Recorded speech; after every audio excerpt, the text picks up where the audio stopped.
I was standing in the hallway outside courtroom 4B in downtown Toronto when my uncle's lawyer walked past me and didn't even recognize me. That's the part I still think about. 3 years of Sunday dinners, of him calling me the one who couldn't hack it. And his own lawyer looked right through me like I was nobody. Then the Crown prosecutor stood up, straightened her blazer, and said, "The Crown calls financial crimes investigator Marlo Whitfield Caro." My uncle's head turned so fast, I heard his chair scrape against the floor. My aunt grabbed his sleeve. My cousin, sitting 3 rows back in a suit that cost more than my first car, just stared at me with his mouth slightly open, like he was trying to do math that wasn't adding up. I waited 4 years for that sentence to be said, out loud in a room full of people who thought they knew exactly who I was. Let me back up, because none of this makes sense without Christmas Eve at my uncle's place in Oakville. I was 26. I'd grown up outside Hamilton, in a house where my mother worked 2 jobs, and my father did shift work at the steel plant until his knees gave out. My uncle, my mother's older brother, had done the thing everyone in our extended family pointed to as proof that hard work pays off. He'd started as a mortgage broker in his 20s and built it into Caro Capital Advisory, a wealth management firm with an office on Bay Street, and his face on a billboard near the Gardiner Expressway. He drove a Range Rover. He had a cottage in Muskoka. He gave a scholarship every year to a kid from humble beginnings, which was the phrase he used at the gala every single year, while looking directly at me. That Christmas Eve, I'd been out of my master's program in accounting for 18 months, officially. I'd dropped out. I was working the customer service counter at a Canadian Tire in Burlington, and as far as my family knew, that was the whole story. Promising niece flames out, settles for retail, embarrassment all around. "Still at the Canadian Tire?" my uncle asked, not even looking up from the prime rib he was carving. He always carved the meat himself. It was a whole production. "Still there," I said. My aunt patted my hand the way you'd pat a dog that had just had an accident on the carpet. "There's no shame in finding your level, sweetheart." My cousin Declan, the one with the suit, had just made associate at a downtown law firm. He raised his wine glass slightly, like he was toasting himself. My mother, next to me, pressed her knee against mine under the table. She never said much at those dinners. She didn't have to. I knew what it cost her to sit there and let her brother talk about me, like I was a cautionary tale. What none of them knew was that I hadn't dropped out because I'd failed. I'd left because of what I found in a case study. It was for a forensic accounting seminar. We were given anonymized portfolios to analyze for irregularities. Standard coursework. Except the portfolio I drew wasn't fully anonymized. A line item had bled through from a previous file, a numbered company registered in Mississauga, Holdings Group 4471. I recognized the registered address. It was the building that housed Caro Capital's back office. The returns being reported to a group of retired clients, teachers, mostly, people who'd rolled their pensions into guaranteed income trusts, didn't match any plausible market performance. Not for that period, not for any period. They were smooth. Too smooth.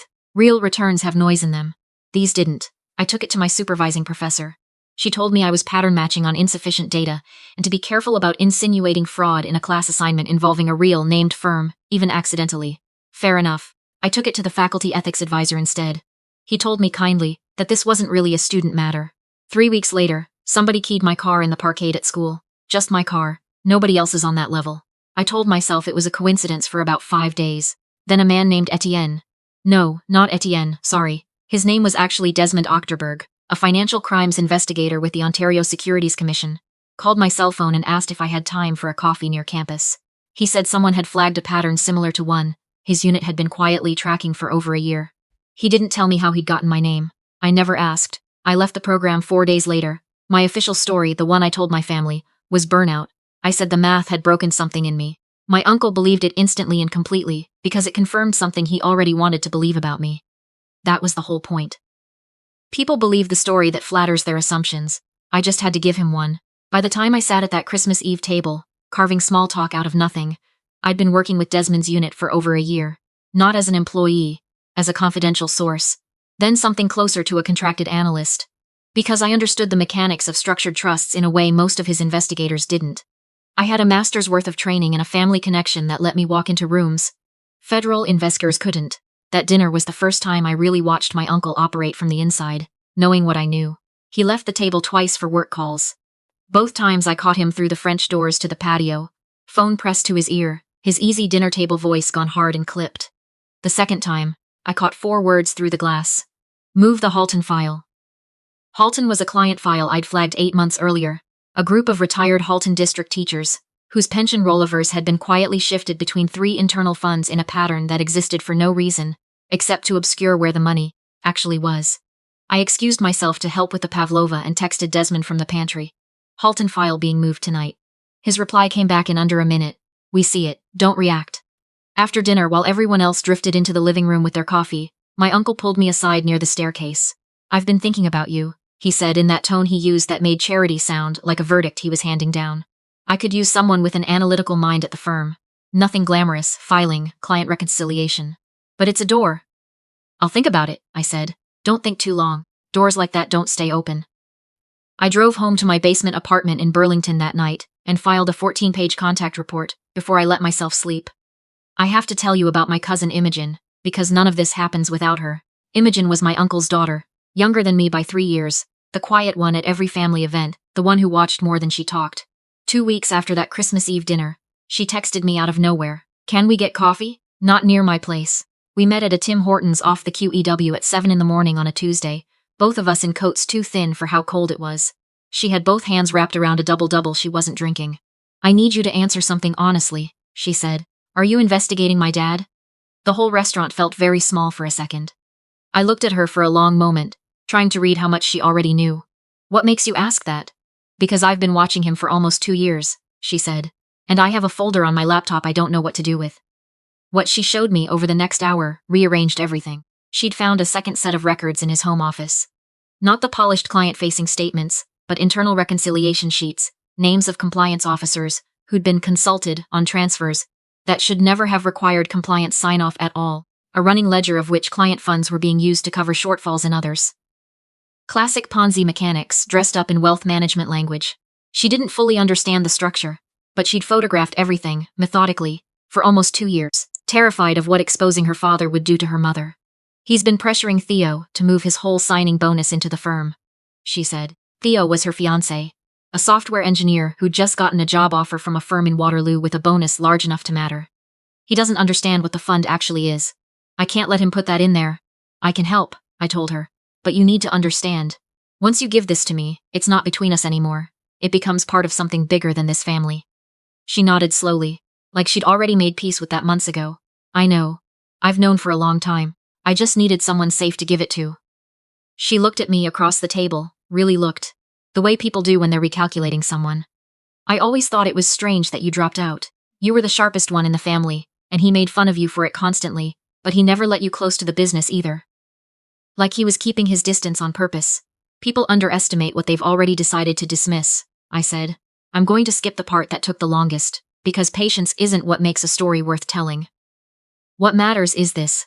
My uncle had been running a structured fraud for nearly 12 years, using newer client deposits to manufacture the smooth, guaranteed returns older clients saw on their statements. He'd recruited a compliant fund administrator and 2 advisors at partner firms, who steered referrals his way for a cut. He laundered a portion of the proceeds through a charitable foundation he'd set up in his own name. The one that funded that scholarship he liked to talk about at Gallus. My aunt handled the foundation's books. Not knowingly, the unit confirmed that early on. He'd used her signature on documents she'd never actually read. In the final year before the arrests, he'd started pulling my father into it too. Subtly. My dad's small, contracting business had just lost a major commercial bid, and my uncle offered him maintenance work on several properties tied to the firm. Legitimate-looking invoices, reasonable pay, nothing that screamed wrong on its face. The properties were fraudulent collateral. My father was unknowingly laundering money through plumbing and drywall invoices for his own brother-in-law's firm. When I found that out, I sat in my car outside the OSC's office for 20 minutes before I could make myself go inside. The arrests happened on a Wednesday morning in October. Coordinated across 3 jurisdictions, my uncle picked up leaving a breakfast meeting at a hotel near Pearson. I wasn't there for it. I was already downtown getting wired up for what would become 11 days of testimony. His lawyer tried what these lawyers always try. I was bitter. I'd manufactured a grudge against a man who'd never given me the partnership I secretly wanted. I had a vendetta dating back to a childhood of feeling overshadowed by my cousins. He used the word resentment 11 times in his opening cross. I counted, because counting kept my hands from shaking. What he couldn't explain away was 2 years of documented internal transfers, 2 cooperating witnesses from inside the firm, Imogen's photographs of records that predated my involvement entirely, and a forensic trail the unit had rebuilt down to the timestamp on every wire. My uncle was convicted on 26 counts of fraud and money laundering. My aunt was granted immunity in exchange for her cooperation. She genuinely hadn't known what her signature had authorized. She filed for divorce 6 weeks after the verdict. The foundation was dissolved. Every misappropriated dollar ordered returned where it could be traced. My father's company was audited, cleared completely, and his name formally separated from any association with the case. He cried on the phone when Desmond called to tell him. He hadn't understood what I'd actually been doing for 3 years until that call. None of them had. The hardest part wasn't the testimony, and it wasn't watching my uncle's face when the verdict came down. It was Imogen, standing very still in the hallway outside the courtroom afterward, arms wrapped around herself like she was holding her own ribs together. I put my hand on her shoulder, and she leaned into me and cried without making a sound. The kind of crying that's been held in for a long time. Did we do the right thing? She asked eventually. I thought about what the clean, decisive answer was supposed to sound like. We did the necessary thing, I said. I think most of the time those end up being the same. She nodded against my shoulder. He's still my dad. I know. That doesn't go away. No, I said. It doesn't. People ask me sometimes, the ones who followed the case in the Globe and Mail, whether I regret how it ended, whether bringing down someone in your own family is worth what it costs. Here's what I know. 41 retired teachers and tradespeople lost the bulk of their pension savings in funds they'd been told were guaranteed. The kind of word that's supposed to mean something. 9 of them had to sell their homes. A woman named Priya. No, a woman named Kala Devereaux, 63 years old, who'd taught grade 4 in Burlington for 30 years, had to go back to work part-time at a pharmacy's because her retirement fund had been quietly hollowed out to paper over someone else's losses. She came to the courthouse on sentencing day. She didn't say anything to me. She just sat in the gallery and watched. When the judge read 12 years, she closed her eyes for a second and let out a long breath. And I thought about that breath for weeks afterward. I work full-time with the Ontario Securities Commission's enforcement branch now. No longer a confidential source but an actual investigator. Desmond is my supervisor, and he is still the sharpest person I have ever worked with. I don't talk about the Caro case much. This is close to the first time I've laid it out, start to finish for anyone outside the file. What I want you to take from it, if you take anything, isn't that I was brave? I wasn't, particularly. I was a 24-year-old grad student who noticed something wrong in a spreadsheet and couldn't make herself unsee it. Everything that came after was just the long, unglamorous consequence of that one refusal to look away. The people who called me a failure weren't wrong about what they saw from the outside. I looked exactly like someone who'd quit. That was the entire point. That's what let it work. But I've learned this, doing this job. The most dangerous person in any room is the one everyone has already decided doesn't matter enough to watch closely. They never see you coming until the day someone says your name out loud, and the room goes quiet around it,